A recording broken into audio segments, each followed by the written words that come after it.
देखिए, याद रखना, संदेह को होता है कि यदि घुटना 6 कोस के बीच में गिरी होगी तो एक आध नगर भी दब गया होगा। लेकिन याद रखना, पूतना का शरीर तो बड़ा था अन्य प्राणियों से, क्योंकि वो राक्षसी थी और राक्षसी अपने स्वरूप में प्रकट हो गई। लेकिन याद रखना परीक्षित महाराज, श्रीमद् भागवत जी में जो 6 कोस बताए हैं, 5 कोस तो हर मानव के शरीर के अंदर ही हुआ करते हैं, लेकिन 6वां कोष वो है जो इस लोक से परलोक की प्राप्ति हुई। आज वह गति हुई उस पूतना की जो एक माता की गति हुआ करती है। पूतना का उद्धार किया है प्रभु ने, और जैसे ही प्रभु ने उद्धार किया, जितने भी नगर निवासी थे, ब्रजवासी थे, सन्नाटा सा हो गया है। ना जाने नाना कहाँ चला गए हो, नाना को कौन ले गए हो, अब तो पता ही नहीं चल रहे है। तो उसी समय यशोदा ने विचार किया कि मेरे पास में एक दासी, एक सुंदरी आई थी, सखी का रूप था, और कहीं ऐसा न हो कि सखी के भेष में कोई छल से मेरे लाला को तो नहीं ले गया। लेकिन किसी ने आकर के बताया कि यमुना के किनारे लाला को देखो है, एक राक्षसी के ऊपर लाला बैठा हुआ है, और जितनी भी ब्रज माताएं थी, आज बाबा नंद, मैया यशोदा, ब्रज नारियां सभी दौड़ते हुए रमण वृत्ति में पहुंचे और देखा कि लाला जो है वो उस पूतना के छाती पर विराजमान होकर के दूध पान कर रहे हैं। याद रखना, तो प्रभु ने दूध पान किया और दूध के साथ साथ में प्राणों को भी खींच लिया। पूतना का उद्धार किया प्रभु ने। बोली गोविंद भगवान की। आज मैया लाला को लेकर के आई। बाबा नंद ने देखा कि मेरा लाला पैदा भयो है, और तुरंत ही राक्षसियों का आगमन होने लगा मेरे लाला के लिए। तो सोचने लगे कि कहीं मेरे लाला को, मेरे परिवार को किसी की नजर तो नहीं लग गई। तमाम ब्राह्मणों को बुलवाया, वेद मंत्र उच्चारण करवा रहे हैं, बड़ी पवित्रता के साथ में सभी ब्राह्मणों को भोजन करवा रहे हैं। माने क्यों?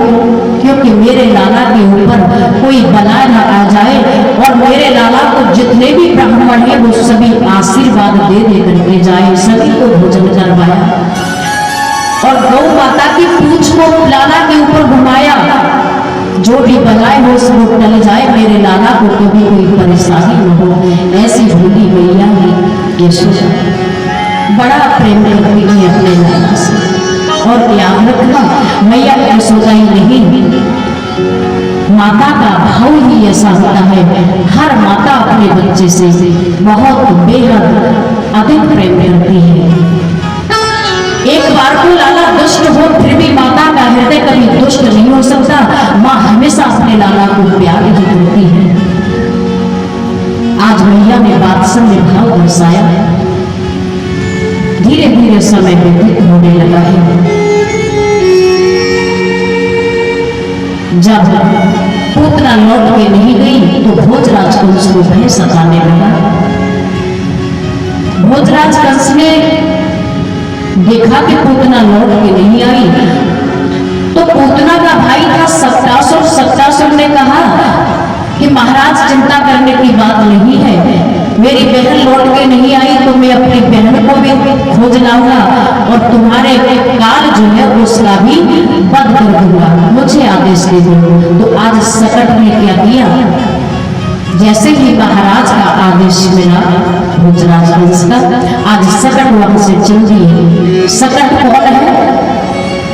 सकट देखिए, पहले के जो राक्षस हुआ करते थे वो बहुत बड़े तपस्वी और तपस्या से वरदान प्राप्त करते थे। वो किसी भी रूप को धारण कर लेते थे। तो आज उसने गाड़ी का रूप बनाया। गाड़ी कहे तो एक सकट, कोई कोई भी सारथी नहीं, और गाड़ी जो सकट था वो वहां से चलने लगा। और इधर मैया क्या कर रही थी, मैया ब्राह्मणों को भोजन जिमा रही थी, बड़ा उत्सव मना रही थी कि मेरा लाला बाल बच्चों है। अरे ना जाने कहां से राक्षसी प्रकट हो गई और मेरे लाला को लेकर के चली गई। क्या हुआ, आज सकट भगवान कन्हैया को बाहर लेटा दिया है पालने में, और मैया को ध्यान नहीं रहा, वो काम में इतनी व्यस्त हो गई, आए हुए अतिथियों में इतनी व्यस्त हो गई कि लाला पर ध्यान नहीं दे पाई।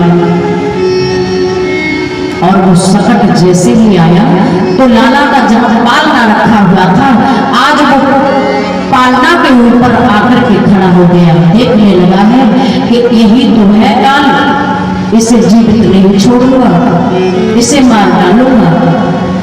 और ऐसा वहां बच्चे खेल रहे थे, और जैसे ही देखा है आज भगवान श्याम सुंदर सोचने लगे हैं कि मैया का ध्यान अतिथियों के ही ऊपर है, सारा मेरे ऊपर बिल्कुल ध्यान नहीं है, तो मैया को ध्यान भी कराना चाहिए। तो जो सकट था, भगवान कन्हैया पहले तो जोर जोर से रोने लगे, क्योंकि वो सकट ऊपर खड़ा हो गया था प्रभु की। और जब रोने लगे तो प्रभु ने अपनी लात को उछालना प्रारंभ कर दिया, क्योंकि उसका उद्धार करना है। और जैसे ही लात को उछाला रोते हुए, आज दोनों लातें, दोनों पैर उछालने लगेंगे प्रभु उस पालना में। और जैसे ही पैर उछालने लगेंगे, एक पैर जैसे ही उस सकट में जा लगा, एकदम सकट ऊपर कोई उड़ा चला गया, धड़ाम सीना जमीन पर गिर गया है। आज एक एक लकड़ी उसकी बिखर गई। मेरे कहने का भाव, आज सत्तासुर का प्रभु ने उद्धार किया है। बोले गोविंद भगवान की। अब तो बहुत जोर से तेजी से आहट हुआ, एकदम सभी जितने भी बाबा नंद, मैया यशोदा और ब्रज नारियां की भाग करके बाहर आई। अरे क्या हुआ, क्या हुआ, आवाज किसकी थी? तो बच्चों ने बताया मैया, कोई पूछने लगा ये सकट कैसे गिरा, ये कैसे टूट गया? तो उसी समय बच्चों ने जो खेल रहे थे सखा, उन्होंने कहा देखो ये सकट किसी और ने नहीं गिराया। अरे भैया ये सकट तो तेरे लाला ने ही लंबी लंबी लातें उछाल रहा था, और लात ही लगी है सकट में, और ये सकट गिर के चकनाचूर हो गया।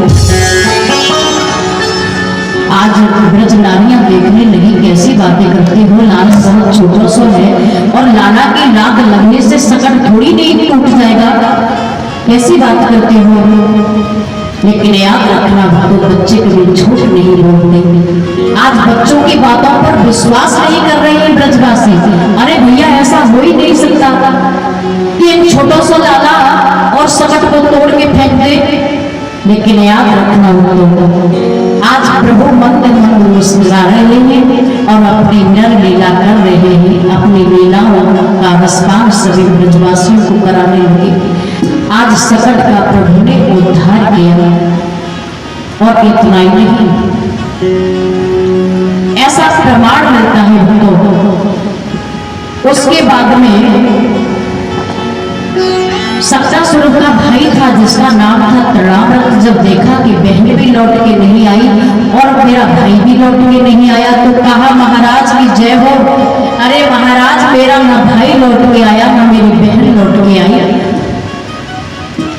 ना जाने उस गोकुल में ऐसा क्या है जो लौट के ही नहीं आते।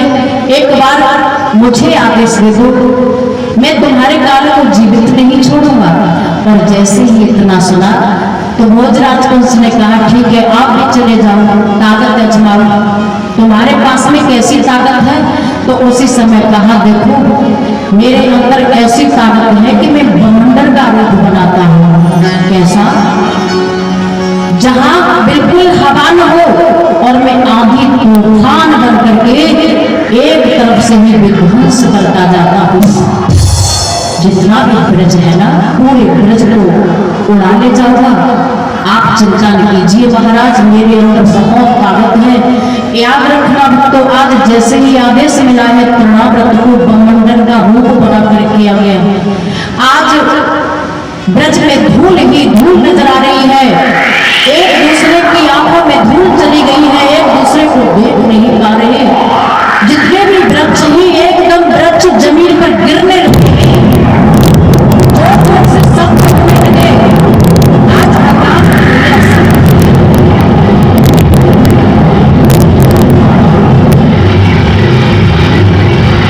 प्रभु समझ गए, क्या समझ गए कि आज तृणाव्रत आ रहा है, ब्रह्मांड के रूप में आ गया है और मुझे रक्षा करनी है ब्रजवासियों की। प्रभु ने देखा इसके पास में जाना चाहिए। माता यशोदा एकदम भागी है, इधर उधर से सामान एकत्रित करके रखने लगी। ये क्या हो गया? अभी थोड़ी देर पहले मौसम बिल्कुल ठीक था और अचानक मौसम में कितना परिवर्तन आ गया, कितनी परेशानियां हो रही हैं।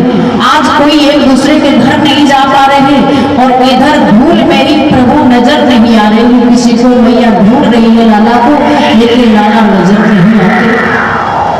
प्रभु नजर क्यों नहीं आ रहे? क्योंकि प्रभु तो वहां से जाने लगे, कहां पहुंचे ही जहां तृणाव्रत बमंड का रूप लेकर के खड़ा हुआ था, आज पास में पहुंच गए हैं।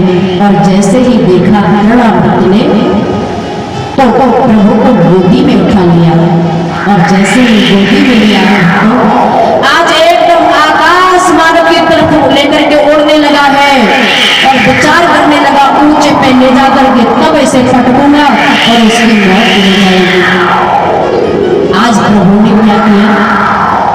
याद रखना, प्रभु ने आज उस तृणाव्रत की जो गला था उसकी आज दोनों भुजाओं उस गले में डाल ली है और प्रभु लटके चले जा रहे हैं तृणाव्रत के साथ में। बड़ी सुंदर लीला कर रहे हैं प्रभु। आज कभी कभी उसकी गर्दन दबाने की सोचते हैं तो कभी कभी उसकी तरफ देख करके प्रभु हंस जाते हैं और जब हंसते हैं तो ऐसा मालूम होता है तृणाव्रत को मानो कि ये मुझे नीचे को लेकर के जा रहा है खींचते हुए। आज